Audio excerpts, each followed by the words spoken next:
Welcome back to News 46. Here's an update with R.J. Lloyd, Darby O'Donnell, and Joe Hayden at Fitness for 10 and Peak Performance.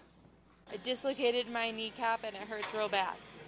You've had some knee problems in the past. Oh yes. I dislocated my kneecap for the first time 6 years ago, and I actually had to quit volleyball because of it. So you kind of tailor your workout around knee issues, but especially today. Yeah.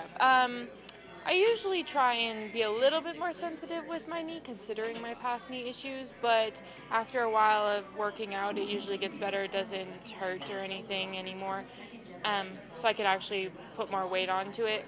But yes, because I dislocated it last night, and it still hurts and is kind of swollen, I had to try and avoid all possible leg-related workouts. She's doing great. I mean, aside from a little knee tweak she had, falling over things, not here, but at home, we had a modified workout today. So we did a lot of upper body work, shoulders and whatnot. But she's doing great. And so we're right on the heels of the Independence Day holiday. Tell me some advice for holidays like this, because I know that there's a lot of hot dogs, there's a lot of hamburgers, there's a lot of things that maybe you shouldn't have in your diet over these types of weekends. Well, you can have things, but just be sensible about it. Like, for example, don't eat a lot of breads. Just stay away from a lot of breads and eat the meat. I do a lot of times where, I'll throw 2 patties on one bun, to save from eating a bunch of bread. Sort of things like that, and you still enjoy yourself, stay hydrated, drink plenty of water, things like that. And that is true, right? Because being out right now in this weather, sometimes you don't realize when you're outside playing, because I know the park's having a lot of activities and stuff like that. With the family, you don't realize that you're not getting any liquids. Exactly, especially if you're doing a pool activity and whatnot, because your body's cool, you still need to hydrate. So make sure you're drinking plenty of water, make sure you're drinking at least a gallon a day. If you find yourself just stop sweating all of a sudden, that's a big indicator that something's going on. So make sure you're staying hydrated and keeping yourself cool and shaded and basically sunblocked. Maybe even plan some of those barbecue items over this weekend on a healthier way, a healthier diet? Yeah, a lot of veggie snacks. Do a lot of those things, and fruit bowls, and just stay away from a lot of the high carbs, high breads. The cakes and the chips and stuff like that. The stuff you're not supposed to be having. You can indulge a little bit, but just don't overindulge. And let's join Courtney Salmon with Weekend Sports. The United States women's national soccer team won the World Cup championship and got their revenge on Japan. For veterans like Abby Wambach and Christy Rampone, who announced that this would be their last World Cup, it was a great moment to witness. The United States defeated Japan 5-2, and even more impressive was that the United States scored 4 goals in the first 16 minutes of play. Carly Lloyd got the first ever hat trick, scoring 3 goals in World Cup final history. Japan scored their first goal right before halftime, and their second goal was actually an own goal off the head of Julie Johnston that goalie Hope Solo couldn't keep out. The United States made soccer history this weekend in so many ways, starting with Christy Rampone becoming the first 40-year-old to play in a World Cup game, and is the last tie to the 1999 championship team. The United States became the first nation to win 3 World Cups in 1991, 1999, and now 2015.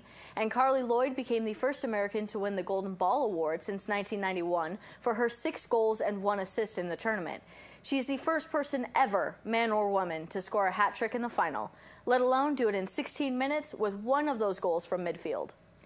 Hope Solo won the Golden Glove Award for her outstanding goalkeeping performance, and Abby Wambach finally got the elusive title she had been missing through her outstanding career. Congratulations to the world champion U.S. team. NASCAR was at Daytona International Speedway this weekend, and Dale Earnhardt Jr. came away with the victory. However, the big news today is more about the crazy crash that Austin Dillon endured. Dillon's car was literally flung in the air, did a barrel roll, and smashed into the catch fence, ripping a 60-foot hole in the fence. Dillon's car was ripped to pieces. Amazingly, he only suffered a bruised tailbone and bruised forearm. Some fans were treated for undisclosed injuries. The Pahrump Connie Mack baseball season is over for the 16U team. Their final record was 4-17. However, the 14U team still has a chance at making it to the playoffs, which start July 20th. They ended with a record of 8-11. This has been Weekend Sports. I'm Courtney Solman with News 46. Thanks so much, Courtney. Summertime sends temperatures soaring in southern Nevada. For pet owners, this means new risks that they need to be on guard against. Please leave your pet at home if possible during these hot summer days. If you need to travel with your pet, do not leave it in a parked car with the window open. Temperatures inside cars can soar even with ventilation. Leaving your pet in a parked car is not the only thing pet owners need to be concerned about during the summer. One of the other risks pet owners should be concerned about is pavement or ground temperature. When the air temperature is over 100 degrees, asphalt, concrete, driveways, and even dirt are much hotter. Please make sure your pet is not in a situation where they can be injured or die, and avoid them standing on hot surfaces. Avoid heat-related illnesses and deaths for pets is really simple. First, you need to educate yourself about the signs or symptoms of heat stroke that include trouble breathing, inflamed gums, diarrhea with blood in it, vomiting, and heavy panting. In extreme cases, this can include unconsciousness. If these symptoms are present, owners should immediately bring them indoors where there is air conditioning and spray them with cool water or wrap the pet in a towel that's been soaked with cool water. Once the pet's temperature has cooled, bring the pet to a veterinarian to ensure there is no lasting or residual damage. The bluffing and betting begins this afternoon for thousands of poker players in Las Vegas, risking $10,000 each in hopes of winning several $1 million and being crowned the next champion of the World Series of Poker's main event. The days-long Texas Hold'em matchup, played by pros, amateurs, and celebrities, is the culmination of the 52-day annual tournament at the Rio All-Suite Hotel and Casino that started May 27th. The 9 players remained by July 15th will advance to the final table when they return in November for the chance to win several $1 million and poker's ultimate achievement. If close to 7,000 people enter like they did last year, the top winner could earn $8 million as a prize and a gold bracelet tournament organizers value at $500,000. We'll have Noah Beacon here with your weather when we return. News 46 weather is brought to you by your local dairy farmers. Dairy products are very important in maintaining a healthy body. Hello and welcome back to News 46. Today is Monday, July 6th. I sure hope all of you had a great 4th of July. Well, today we had isolated thunderstorms with a high of 101 degrees. Your average temperature around this time of year is 104 degrees. Winds were coming from the south-southwest today at 6 miles per hour with gusts up to 9 miles per hour. The UV index today was 7, which is high. Humidity was at 16% today. Sunrise was at 5:33 this morning, and the record high back in 2007 was 115 degrees. Well, tonight we'll have isolated thunderstorms with a low of 72 degrees. Your average temperature around this time of year is 80 degrees. Winds will be coming from the east-northeast this evening at 5 miles per hour with gusts up to 9 miles per hour. Humidity will be at 30%. Sunset will be at 8:05 this evening, and the record low back in 1939 was 63 degrees. Tomorrow we'll have sunny skies with a high of 100 degrees and a low of 69 degrees. Winds will be coming from the south-southwest at 9 miles per hour with gusts up to 16 miles per hour.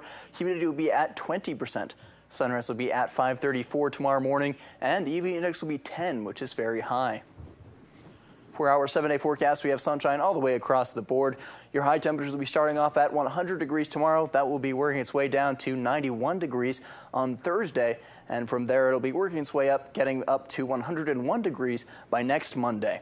Your low temperatures will be starting off at 69 degrees. That'll be going down, hitting 63 degrees this Thursday.